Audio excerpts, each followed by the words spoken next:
नमस्कार, news pulse में आप सबों का स्वागत है और मैं हूं संतोष सिंह। जी हां, रवीश कहां खोए हुए हैं। जी हां, आप रवीश के सोशल मीडिया पेज को देखें, उनकी सक्रियता काफ़ी कम हो गई है। अब वो गीत संगीत की दुनिया में चले गए हैं। अब वो अध्यात्म की बात करने लगे हैं। वो रोहिणी के पितृत्व प्यार की चर्चा करने लगे कि एक बेटी अपने बाप से किस स्तर तक प्यार कर सकता है। अपने आप को पत्रकारिता के उस दौर से बाहर निकालने की कोशिश कर रहे हैं जो रवीश की पहचान हुआ करता था। तो क्या उस पहचान से रवीश अपने आप को बाहर निकालने की कोशिश कर रहे हैं, या फिर वो पहचान उनके लिए असहजता पेश कर रहा है? क्या वजह है कि एक कलम का जादूगर, एक आवाज़ का जादूगर पिछले 4 दिनों से खामोश है? इस खामोशी का राज क्या है? मैं भी पत्रकार रहा हूँ। मैं भी मेन एक्सट्रीम मीडिया जिसको कहते हैं आज के दौर में, उस दौर से जब बाहर अपने आप को एक दूसरे मीडिया की तरफ जाने की इच्छा हमारे मन में जागृत हुई, तो हमें भी बहुत काफ़ी कसक हुआ था। स्क्रीन, माइक, कैमरा सबसे दूर, लेकिन वो थोड़े दिनों के लिए, उसके बाद फिर रमता गया और फिर खबरों की दुनिया में खुदे चले गए।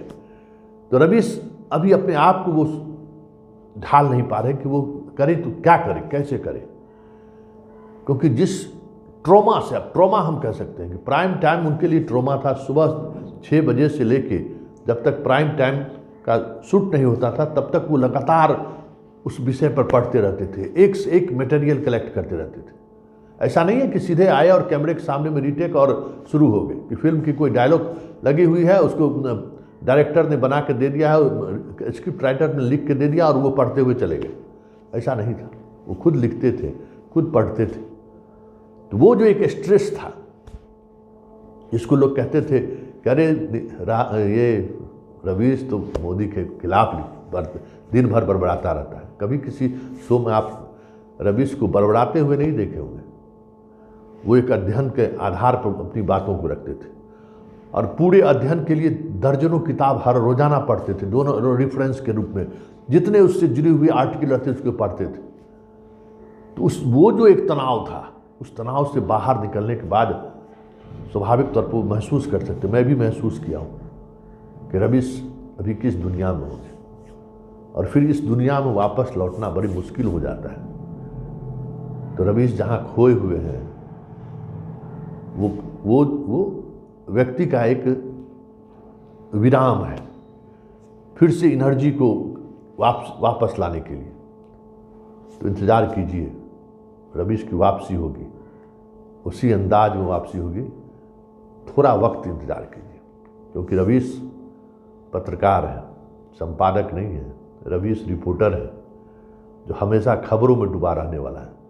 तो जो व्यक्ति खबरों में डूबा रहता है वो कभी मर नहीं सकता है, उसको मारा नहीं जा सकता है।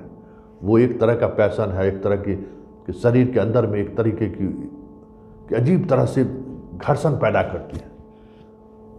तो रवीश की खामोशी समझ जाइए कि जल्द ही किसी बड़े विस्फोट के साथ सामने आएगा। देखते रहिए, हम भी इंतजार कर रहे हैं। तब तक रवीश के उन संगीतों का आनंद लीजिए जो बार बार सुबह सुबह वो कहते हैं कि जरा भजन संध्या सुन लीजिए। इस गीत को, उनका जो सबसे फेवरेट गीत है, 16 वर्ष की बाली उम्र को सलाम, कभी वो भी गीत सुन लीजिए।